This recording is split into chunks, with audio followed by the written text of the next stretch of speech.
Primera de Pedro, capítulo número 4,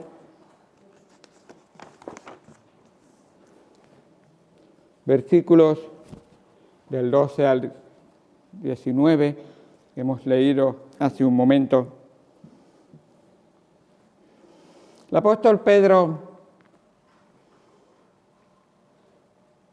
está viviendo en un tiempo en que está escuchando que el sentir de la gente está removiéndose. En general, estaba viendo en la sociedad, en el mundo en que vivía, estaba viendo incluso un antisemitismo. Y tristemente, llegamos a nuestros días y seguimos viendo antisemitismo, aquellos que no les gusta o odian a los judíos. Y tristemente, escuchándose y viendo que los cristianos habían salido de los judíos, pues empezó a haber un anticristianismo también. Y entonces a los cristianos tampoco se les estaba aceptando normalmente.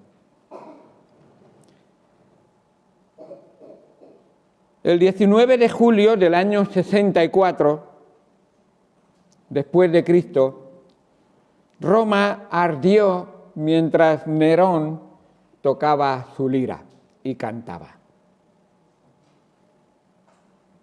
Mientras que este señor, Nerón Claudio César Augusto Germánico, observaba la ciudad desde su palacio en la colina palatina, veía una ciudad de calles estrechas y edificios de madera muy cercanos los unos a los otros, y con su obsesión de edificar una nueva ciudad, y motivado por un capricho insano, envió abiertamente a hombres a incendiar la ciudad. La ciudad, los edificios de la ciudad estaban muy cerca unos de los otros, las calles eran estrechas, eran edificios de madera y altos, muchos de ellos. Así que el fuego se propagó muy rápidamente. Se quemaron todas las casas de todos los niveles sociales. Se quemaron las casas de los pobres, se quemaron las casas de los normales y se quemaron las casas de los ricos. Se quemaron todas. Se quemaron todas las casas, incluso se llegaron a quemar templos, se llegaron a quemar ídolos que tenía la gente.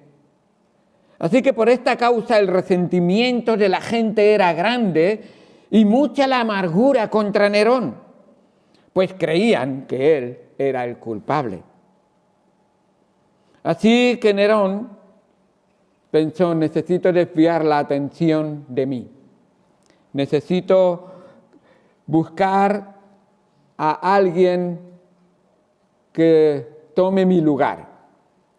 Así que buscó desviar la atención de sí mismo y buscó un chivo expiatorio. Nerón señaló a los cristianos y de manera pública los culpó de incendiar Roma. Esto le fue fácil, pero es que porque los cristianos ya eran odiados, como os he dicho.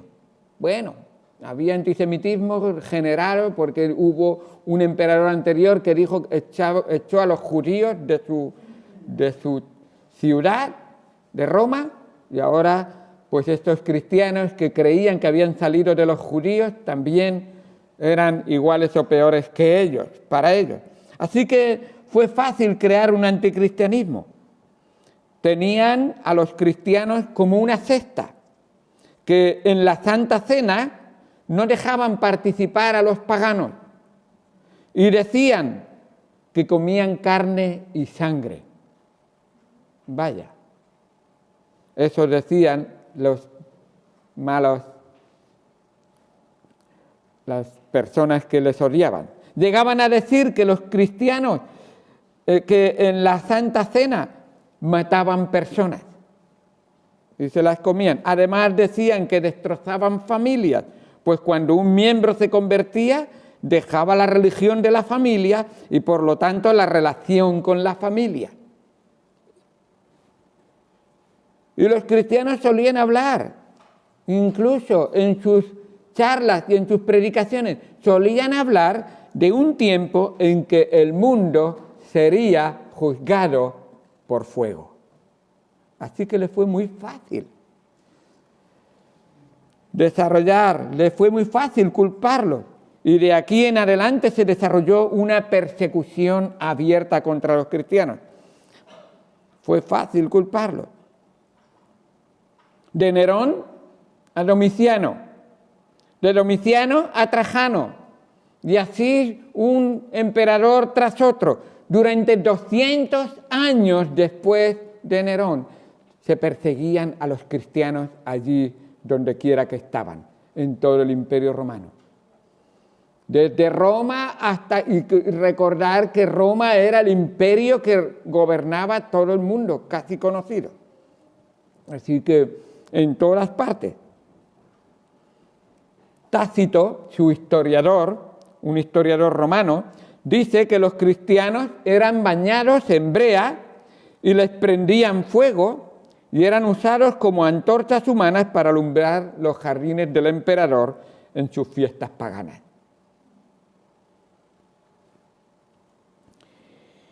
Y muertos, los cristianos eran muertos de muchas maneras horribles. No vamos a entrar en más detalles.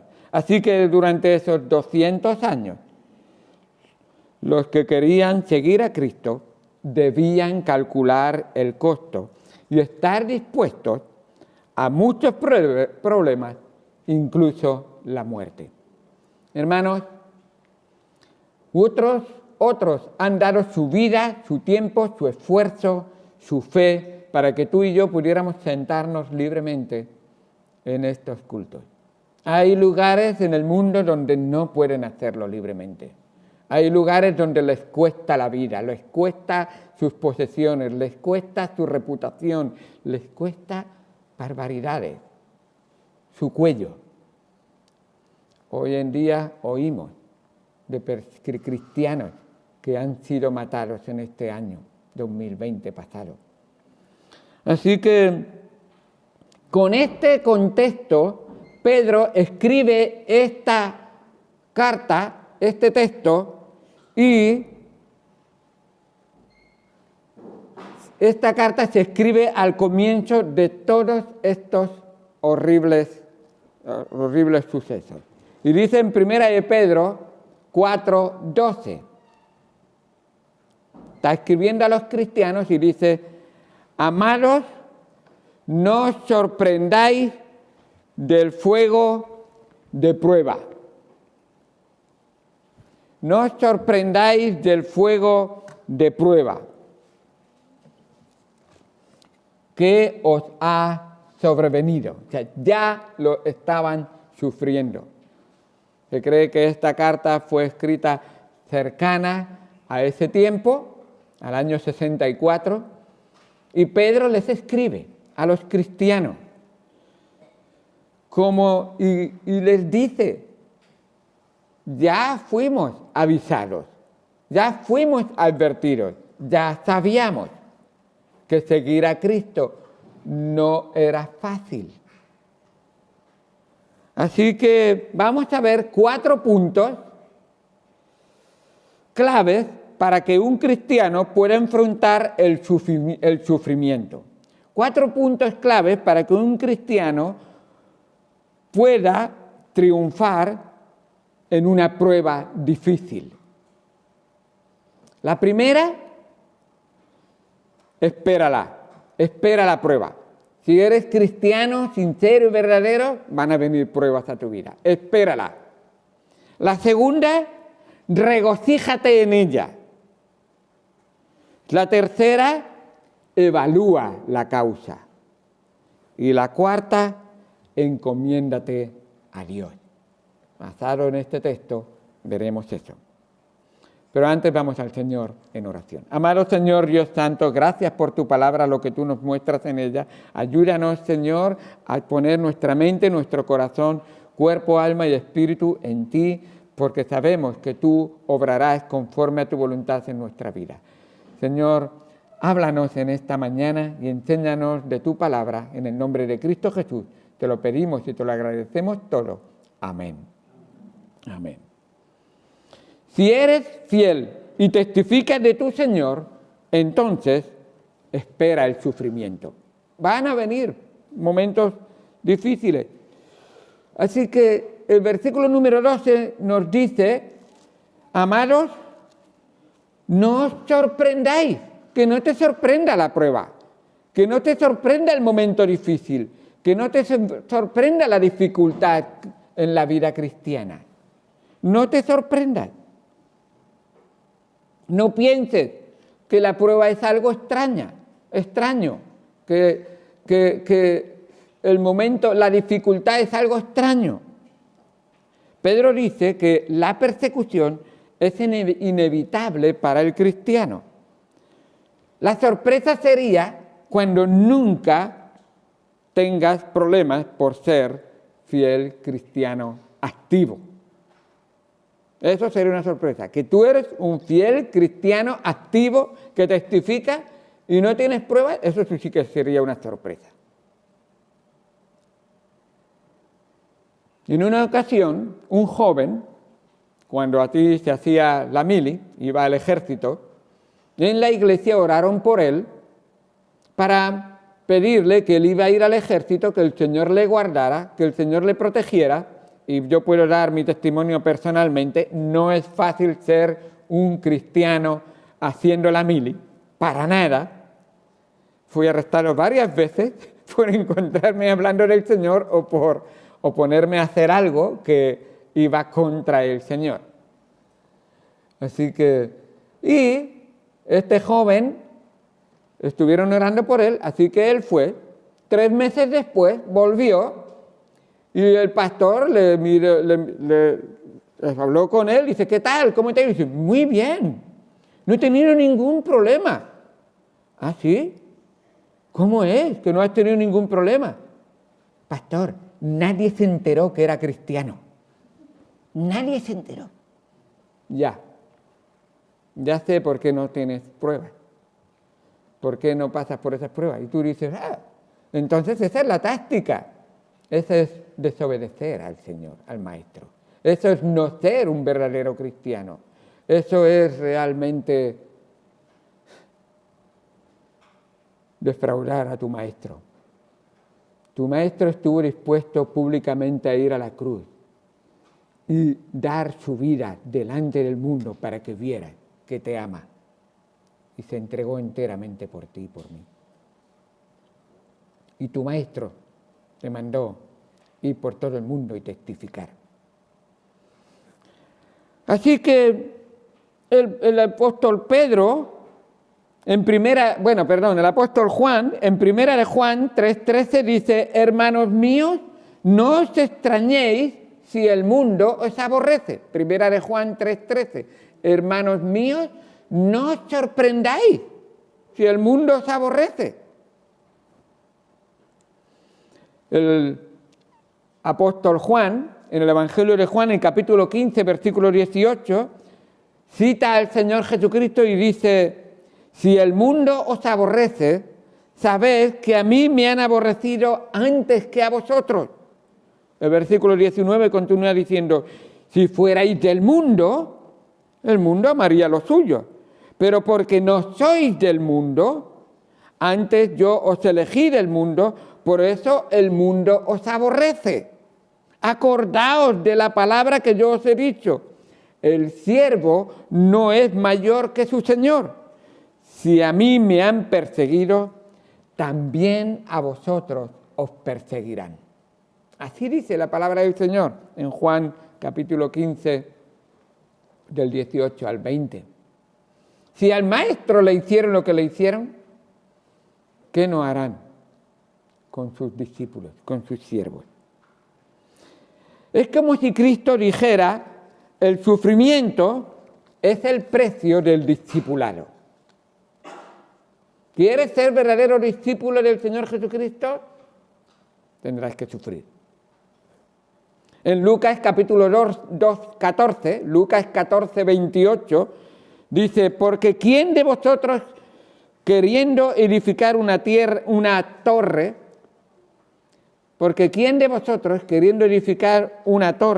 no se sienta primero y calcula los gastos a ver si tiene todo lo que necesita para acabarla? O sea, tú vas a hacer una obra y calcula lo que te va a costar hacerla. No sea que después que hayas puesto el cimiento no puedas acabarla y todos los que lo vean comiencen a hacer burla de él. Diciendo, este hombre comenzó a edificar y no pudo acabar. ¿O qué rey, al marchar a la guerra contra otro rey, no se sienta primero y considera si puede hacer frente con 10.000 al que viene contra él con 20.000? Y si no puede, cuando el otro está todavía lejos, le envía una embajada y le pide condiciones de paz. Así que cualquiera de vosotros que no renuncie a todo lo que posee, no puede ser mi discípulo. ¿Has calculado el costo de ser cristiano? ¿Has entendido la palabra del Señor? Cristo calculó el costo de tu salvación. Desde antes de la fundación del mundo, Él sabía que una vida sustitutoria sería necesaria para que tú y yo pudiéramos tener vida eterna, ser hechos hijos de Dios y pertenecer a la familia eterna. Sin derramamiento de sangre no se hacía remisión de pecado. Y Cristo dijo, yo derramaré la sangre, mi sangre, por ti, para que tú seas limpiado de todo pecado.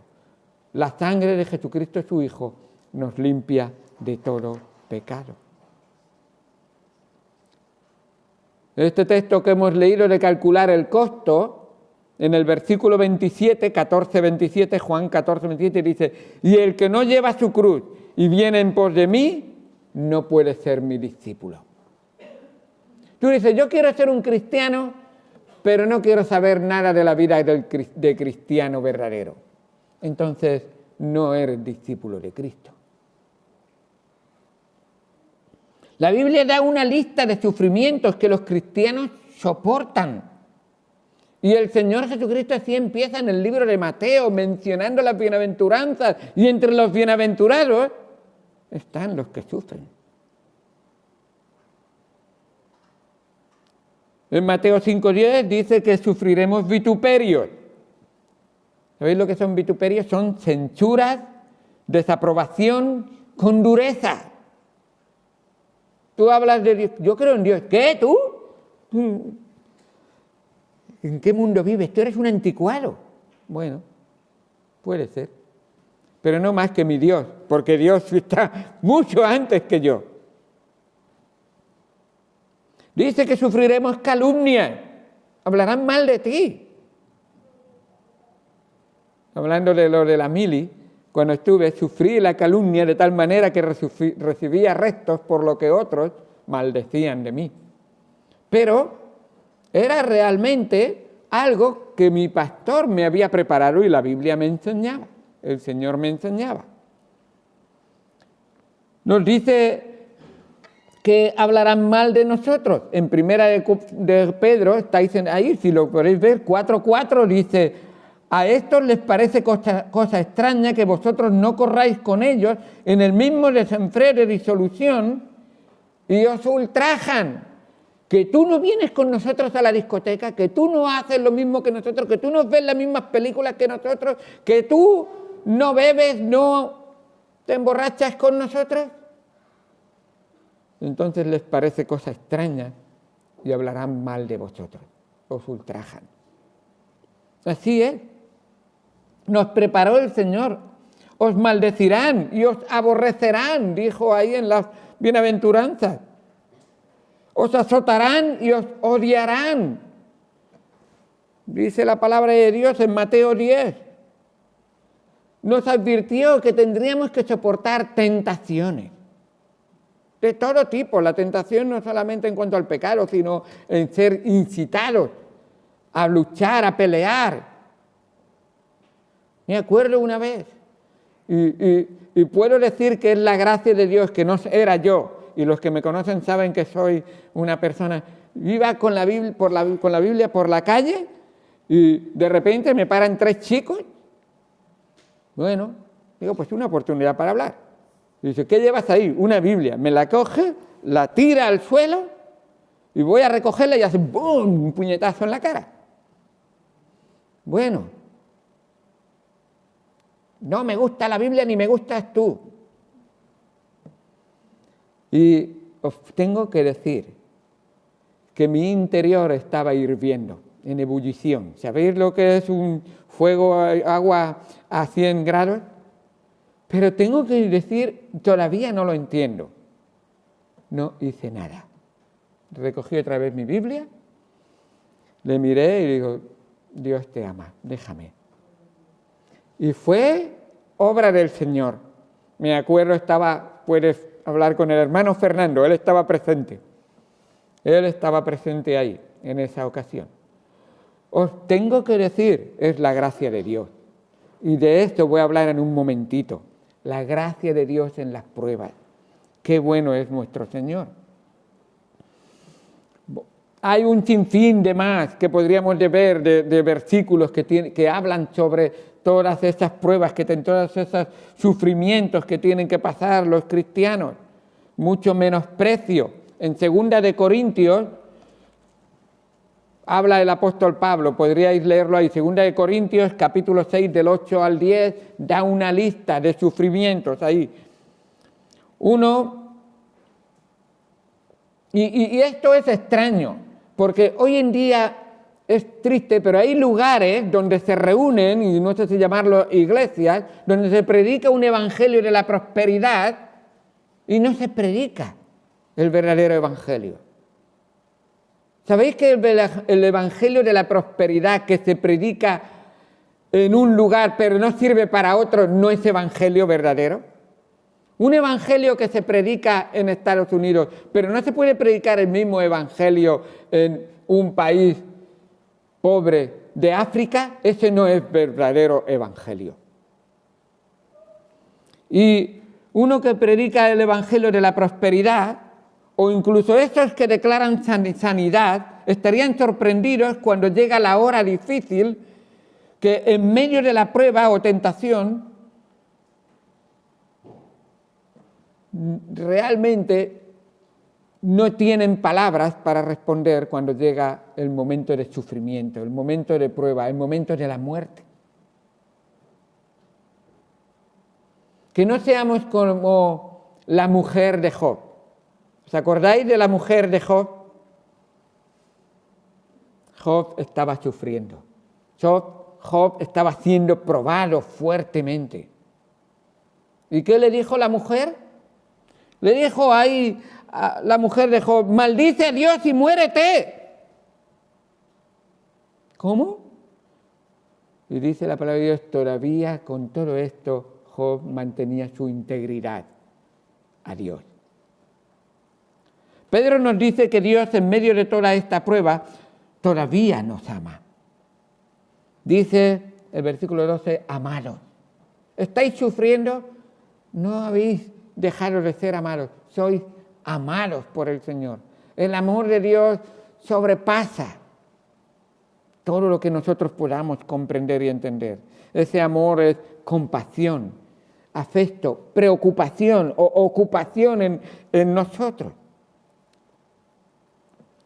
En Primera de Pedro, el capítulo 1, el versículo 22, nos dice ese verdadero amor, ese amor sincero que debemos demostrar. Dice, habiendo purificado vuestras almas por la obediencia a la verdad mediante el Espíritu, para el amor fraternal no fingido.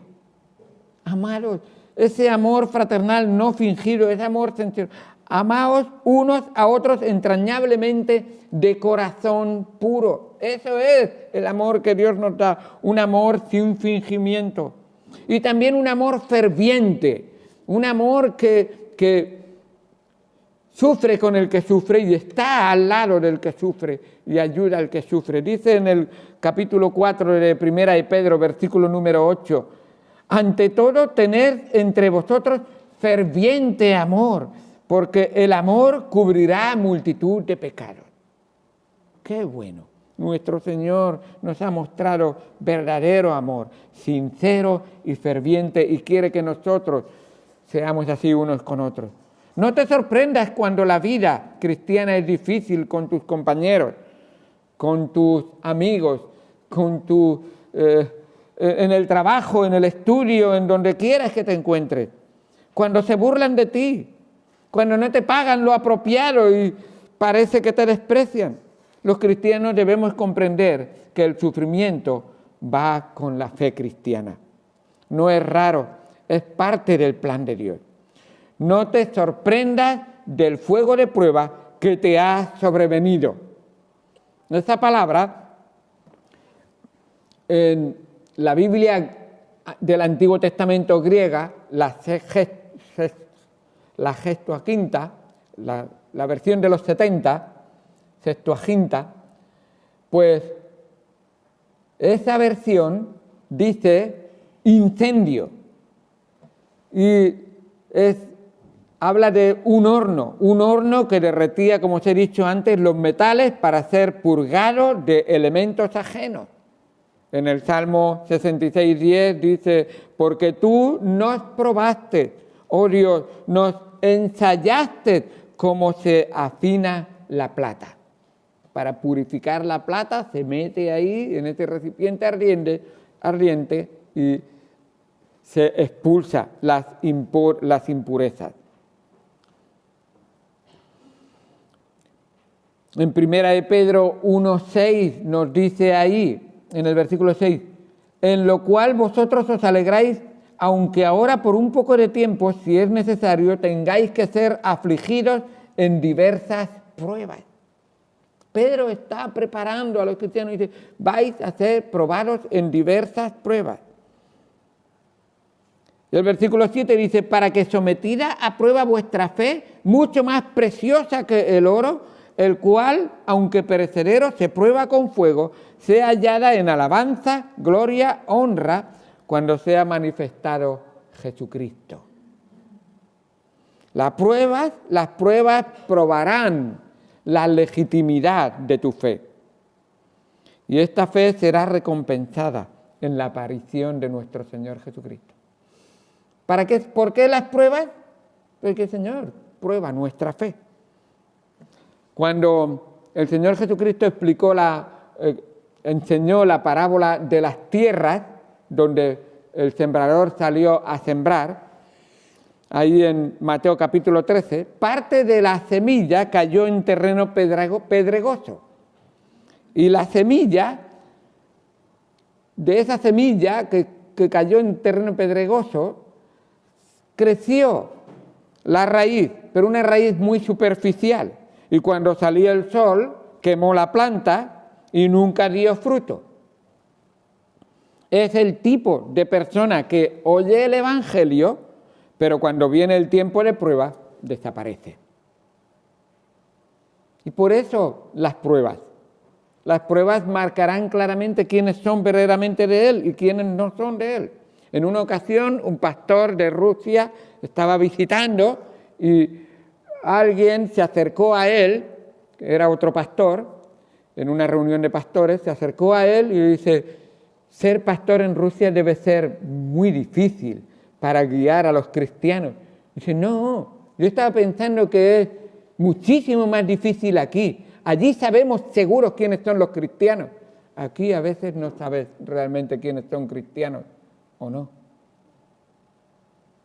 Allí el que quiere ser cristiano, y eso estaba hablando hace unos 20 años, yo sé que quizá se ha soltado un poco la mano, no lo sé exactamente actualmente, pero tampoco es fácil ser cristiano allí ahora. La segunda cosa es que nos regocijamos en ello. No te sorprendas cuando venga la prueba, espera el sufrimiento, pero la segunda cosa es regocíjate en la prueba. Y tú dices, No lo entiendo. ¿Regocijarme en la prueba? Dice el versículo número 13, Primera de Pedro 4, versículo 13. Sino gozaos por cuanto sois participantes de los padecimientos de Cristo, para que también en la revelación de su gloria os gocéis con gran alegría.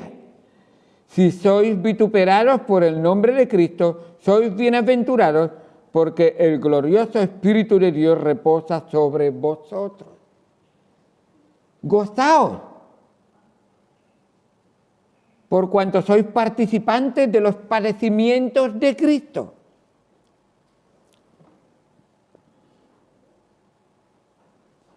Ese verbo gozaos está en tiempo presente continuo, continuamente está diciendo, estás continuamente regocijándoos. Con razón, Filipenses, siendo quien lo escribe, que está sufriendo y está en la cárcel, expresa esta misma palabra. Gozaos en el Señor. Otra vez os digo, regocijaos en el Señor. Porque es lo que estoy haciendo yo en la cárcel. Y dice, bueno, no es el sitio más agradable para regocijarse. Depende de lo que entiendes por regocijo y depende en quién tienes puestos tus ojos en ese momento de prueba. Por supuesto.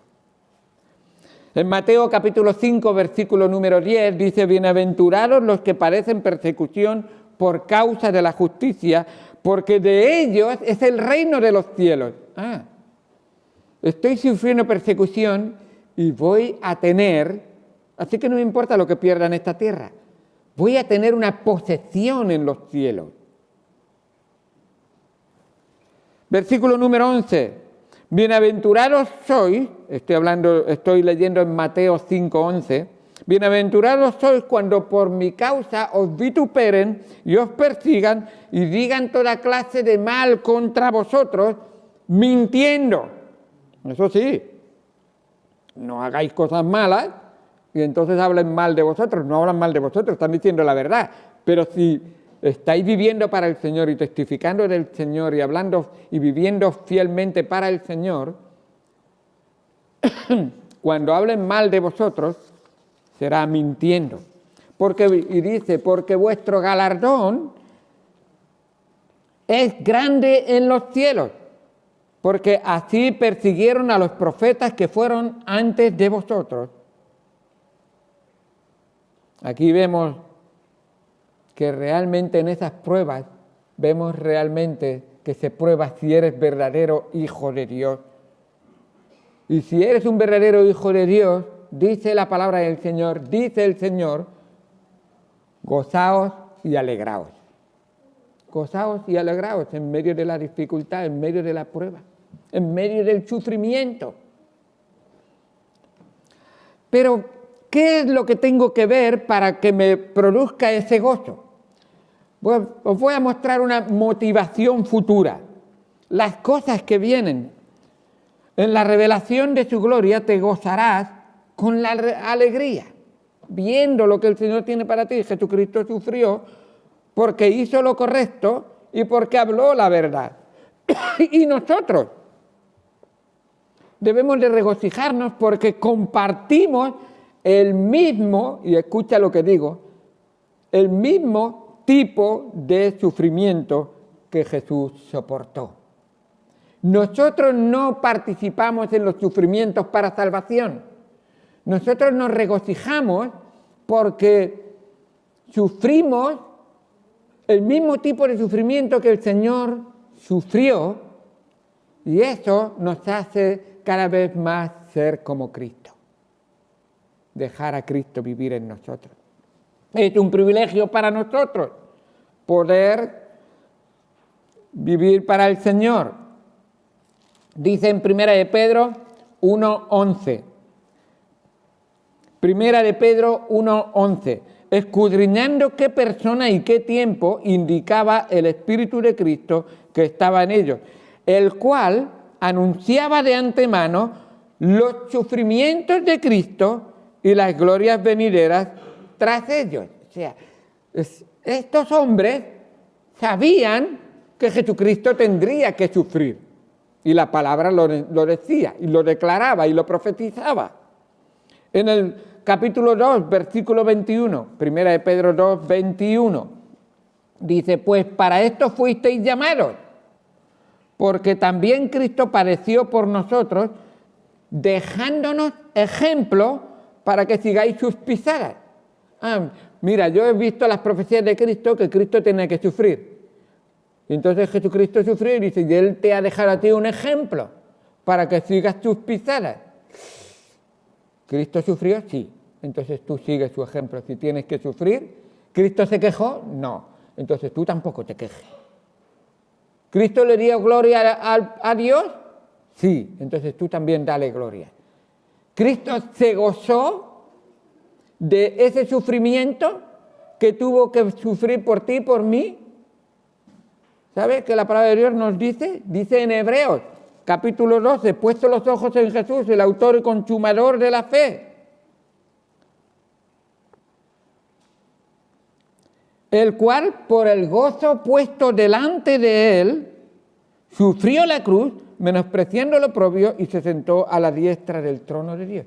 Cristo se gozó en la cruz. Y tú dices, ¿cómo? No lo entiendo. Depende de lo que tú entiendes por gozo. Y depende en quién estás enfocando tu vida. Cristo se gozó de que la voluntad del Padre se cumplía y la obra de salvación de tu vida se realizó y pudo expresar consumado es. Entonces el Señor nos dice, oye, tened la mente de Cristo, ver las cosas como Cristo y darle gracias a Cristo, por lo tanto regocijaos en Cristo, en medio de la prueba y en medio del sufrimiento. ¡Qué bueno es confiar en Él! Dice en el capítulo 1 de Pedro 3, 18, dice el versículo 18, porque también Cristo padeció una sola vez por los pecados, el justo por los injustos, para llevarnos a Dios, siendo a la verdad muerto en la carne, pero vivificado en espíritu. No se acaba la vida con el sufrimiento o con la muerte.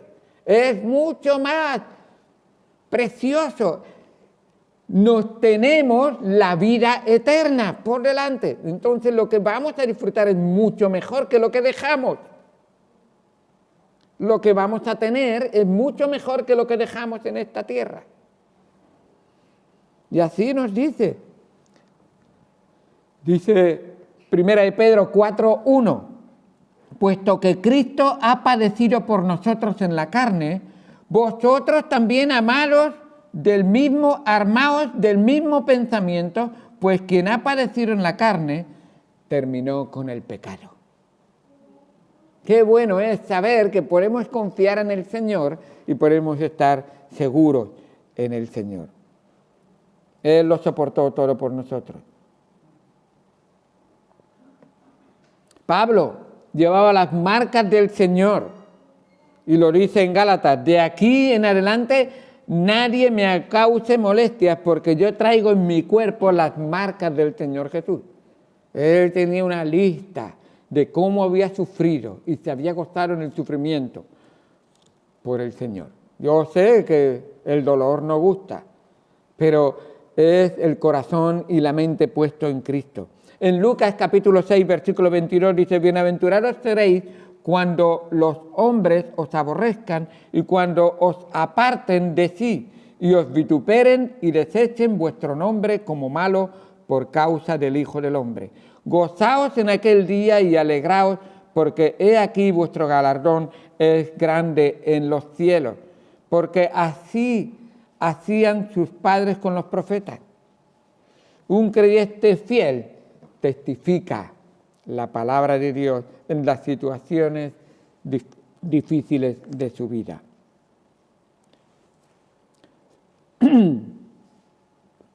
Si queréis gloria eterna, debéis prepararos para soportar sufrimiento terrenal. Recompensa eterna con gozo eterno. Dice el apóstol Pablo en Romanos, ese capítulo 8 que tanto me gusta, versículo número 17, y si hijos, también herederos, herederos de Dios y coherederos con Cristo, si es que padecemos juntamente con Él, para que juntamente con Él seamos glorificados. Juntamente con Él seamos glorificados. Pero también tenemos una motivación presente, no solamente una motivación futura, sino también una motivación presente para regocijarnos en el Señor. Bienaventurados cuando sois vituperados, nos dice ahí en el texto de Romanos 14, si sois vituperados por el nombre de Cristo. Esa palabra vituperar es ser insultado o despreciado, menospreciado. Por el nombre de Cristo, debemos proclamar el nombre de Cristo. La palabra de Dios nos dice que en Hechos capítulo número 5, cuando Pedro y Juan dice, y ellos salieron de la presencia del concilio gozosos de haber sido tenidos por dignos de padecer afrenta por causa de su nombre. No hacía falta decir el nombre, ya sabían que los cristianos seguían el nombre, Jesucristo. Era el nombre que es sobre todo nombre. Y ellos estaban dispuestos a dar su vida por el nombre. Sois bienaventurados porque el glorioso Espíritu de Dios reposa en vosotros. Él está presente en tu vida, en cada uno de esos hechos y dichos. Dice el texto, sino gozaos por cuanto sois participantes de los padecimientos de Cristo, para que en la revelación de su gloria os gocéis con gran alegría. Si sois vituperados por el nombre de Cristo, sois bienaventurados porque el glorioso Espíritu de Dios reposa en vosotros. Esa es la frase que quiero terminar. El glorioso Espíritu de Dios reposa en vosotros. Glorioso Espíritu de Dios reposa en vosotros. Esa palabra glorioso, para los que han estudiado algo, es la Sequiná. Y la Sequiná es la gloria de Dios presentada en la vida de un hombre. La aparición no es Dios mismo, es una aparición realmente, sí que es Dios, pero quiero decir que es la muestra de Dios. Y esa Sequiná, la Sequiná de Dios, la gloria de Dios reposando en ti en esos momentos de prueba. ¿Os acordáis de Esteban? Él era uno que testificaba y como testificaba fue martirizado. La palabra mártir, este es el libro de John Fox, el libro de los mártires, empieza con Esteban y va a partir de ahí nombrando todos los mártires. La palabra mártir es testificar, testimonio. Y Esteban sufrió por el nombre del Señor. En Hechos capítulo número 6, versículo 8, dice, lleno de gracia y de poder. Él disfrutaba de esa gloria y la gloria del Señor reposaba en él. Y él estaba dispuesto a lo que fuera por el nombre del Señor. En el versículo 11 dice, estoy hablando de Hechos 6, versículo número 11, lo acusaron falsamente de blasfemia. En el versículo 12 dice que lo arrastraron al concilio y después de todo esto, dice la palabra de Dios que lo miraron y vieron su rostro como el rostro de un ángel que tenía paz, tranquilidad y piedad. Mostraba él mismo en el versículo número 15. Esperaba sin sorprenderse, se regocijaba en la prueba, evaluaba la causa y se encomendaba a Dios. Y en Hechos, escucha esto de la Sequiná, en Hechos capítulo 7, donde él fue apedreado, justo antes de ser apedreado, dice en Hechos 7:54, el Espíritu de Dios reposaba sobre él, y dice en el versículo 50, oyendo estas cosas, se enfurecían sus corazones y crujían los dientes contra él, pero Esteban, lleno del Espíritu Santo, puestos los ojos en el cielo, vio la Shekinah, vio la gloria de Dios y a Jesús que estaba a la diestra de Dios y dijo: he aquí veo los cielos abiertos y al Hijo del Hombre que está a la diestra de Dios. Y Esteban se entrega y dice: Señor Jesús, recibe mi espíritu. Y aquí vemos esa demostración de que Cristo vive en él y ora como el mismo Cristo. O sea, esto es una manifestación clara en Esteban. Él ora como el mismo Cristo oraría, porque Cristo vive en él, porque él realmente ha hecho una realidad que Saulo, que estaba mirándolo, seguramente aprendió de él, viéndole a él, que pudo decir en Gálatas 2:20, con Cristo estoy juntamente crucificado y ya no vivo yo, mas vive Cristo en mí. Y eso es lo que él vio que estaba ocurriendo en Esteban. Cristo vivía en él y en ese momento de ser apedreado, escucha estas palabras de Esteban que pronuncia en este momento: Señor, no les tomes en cuenta este pecado. Y habiendo dicho esto, durmió. ¿Te suena que esas palabras las dijo Cristo? Padre, perdónales, porque no saben lo que hacen. Esa Shekinah, es estar en la presencia de la gloria de Dios, que realmente dejas a Cristo vivir plenamente su vida en ti. En medio de estas pruebas, la prueba es la que te acerca al Señor, si de verdad estás dispuesto a no sorprenderte cuando te viene la prueba de fuego y además a regocijarte poniendo los ojos en el Señor. En este libro de los mártires de John Fox, ¿cómo es que los cristianos pudieron ser martirizados por su fe? Ellos veían las riquezas de compartir el tipo de sufrimiento de Cristo. ¿Estoy sufriendo igual que Cristo? Gloria a Dios por lo que Cristo hizo por mí. Segundo, ellos reconocían que este sufrimiento temporal aportaría mayor gloria eterna. Y tres, el Espíritu de gloria reposaba sobre ellos para elevarlos a una vida en espíritu y lo carnal quedaba sin valor realmente para ellos.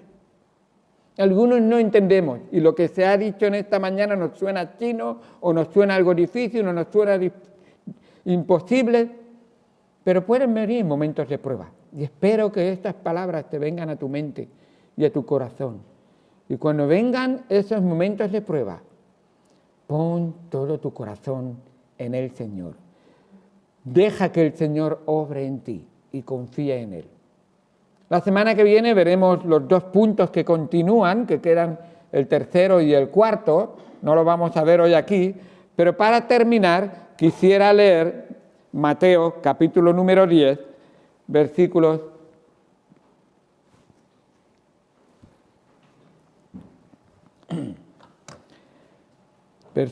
28 al 33. Dice así la palabra de Dios. Mateo 10, 28. Y no temáis a los que matan el cuerpo, mas el alma no pueden matar. Temed más bien a aquel que puede destruir el alma y el cuerpo en el infierno. No se venden dos pajarillos por un cuarto. Con todo, ni uno de ellos cae a tierra sin vuestro Padre. Pues aún vuestros cabellos están todos contados. Así que no temáis, más valéis vosotros que muchos pajarillos. A cualquiera, pues, que me confiese delante de los hombres, yo también le confesaré delante de mi Padre que está en los cielos. Y cualquiera que me niegue delante de los hombres, yo también le negaré delante de mi Padre que está en los cielos. Debemos de dar testimonio de nuestro Señor y saber que no estamos solos. Él está con nosotros, aún en los momentos difíciles, para que estemos confiando plenamente en Él, que Él obrará en nosotros. Una de las maneras de dar testimonio es por medio del bautismo. Y si Dios quiere, pronto anunciaremos bautismo para dar testimonio de la obra que el Señor ha hecho en la vida de algunos hermanos. Ahora vamos al Señor en oración. Oremos. Amado Señor Dios Santo,